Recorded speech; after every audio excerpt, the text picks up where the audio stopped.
Chers petits-enfants, bonjour. Aujourd'hui, nous allons conjuguer un verbe ou bien plusieurs verbes du premier groupe, du présent de l'indicatif. Cette leçon a pour objectif révision, consolidation et soutien. Il faut retenir que le présent de l'indicatif exprime une action ou bien des actions qui se passent en ce moment, au moment où l'on parle. Et que un verbe de premier groupe est un verbe qui se termine par ER, sauf aller bien sûr. Le présent de l'indicatif exprime des actions qui se passent au moment où on parle bien sûr. Les verbes du premier groupe sont tous les verbes qui se terminent par ER, sauf aller. Pour conjuguer un verbe, voilà l'essentiel. Pour conjuguer un verbe de premier groupe au présent de l'indicatif, il suffit de remplacer l'infinitif du verbe par les terminaisons de la conjugaison et de garder le radical du verbe conjugué, c'est-à-dire l'infinitif du verbe ER, puisqu'il s'agit du verbe de premier groupe. Et les terminaisons de la conjugaison, ce sont les terminaisons de la première personne, de la deuxième personne, de la troisième, etc. Pour la première personne, la terminaison, c'est E. Pour la deuxième personne, terminaison, c'est ES. Troisième personne, terminaison, E. Première personne de pluriel, ONS. Et je regarde toujours le radical.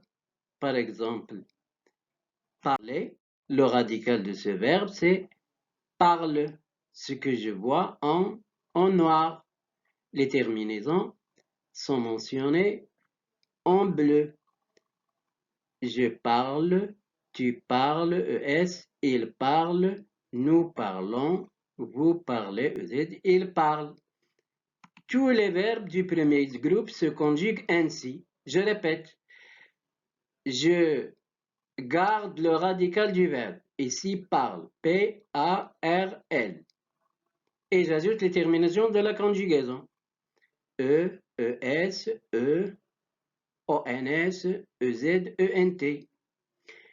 Ici, nous constatons que du point de vue graphique, on peut voir 5 formes de désinence. E, ES, ONS, EZ, ENT. Je répète, E dans je parle et il parle. ES dans tu parles. ONS dans nous parlons. EZ dans vous parlez et ENT dans il parle. Qui sont distincts aussi du point de vue phonétique. Qu'est-ce qu'on écoute? Qu'est-ce qu'on entend? On entend seulement 3 désinences. E muet, dans, E, ES, ENT, puis ONS et EZ. Il y a seulement 3 désinences. Je répète, du point de vue graphique, on constate, on peut voir 5 formes. E, ES, ONS, EZ, ENT. Du point de vue phonétique, qu'est-ce qu'on entend?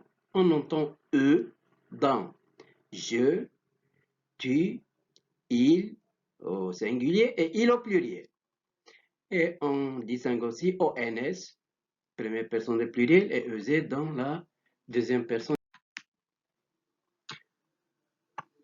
Maintenant, nous allons voir des cas particuliers. Par exemple, les verbes oncer, comme lancer.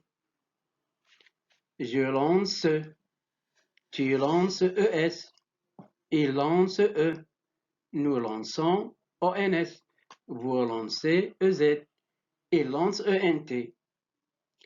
Donc, rien de changé, seulement dans la première personne du pluriel. Pour garder le son S à lancer, j'ajoute CD sous la lettre C pour ne pas prononcer nous lançons. C'est bien compris. Je répète, Les mêmes terminaisons. Je lance E, tu lances ES, il lance E, nous lançons ONS, vous lancez EZ, il lance ENT. Mais attention, je le répète, il faut écrire CD sous la lettre C, rajouter la CD, pour ne pas confondre les sons. Là, je conjugue maintenant le verbe nager. Je nage, tu nages, ES, il nage, E, nous nageons, ONS, vous nagez, EZ, il nage. Dans la première personne du pluriel, nous constatons un nœud intercalé entre G et la terminaison ONS. Nous nageons. Si je le supprime, je vais lire nous nagons. Donc, pour garder le son J à nager, j'ajoute E entre le radical nage et la terminaison ENS. Je lis nous nageons. J'ai E avant la terminaison ENS. Vous nagez, comme d'habitude, il nage ENT. Pour le deuxième cas particulier, nous allons voir des verbes en ET ou bien ELE. Pour les verbes en ET comme jeter, je conjugue le verbe ainsi. Je jette, tu jettes, double consonne T, il jette toujours, nous jetons, une seule consonne T, vous jetez une seule consonne et il jette double consonne.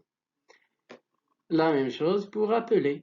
J'appelle, deux L, tu appelles, deux L, il appelle, deux L. Mais nous appelons, vous appelez, une seule consonne. Ils appellent, deux L. Donc, pour les verbes en ET et ELE, ils doublent généralement leur consonne T ou bien L devant un E muet.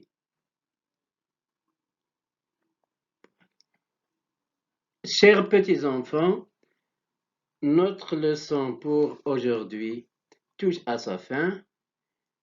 Pour la deuxième séance, nous allons voir des applications, c'est-à-dire des exercices de tout ce qu'on a vu pour aujourd'hui.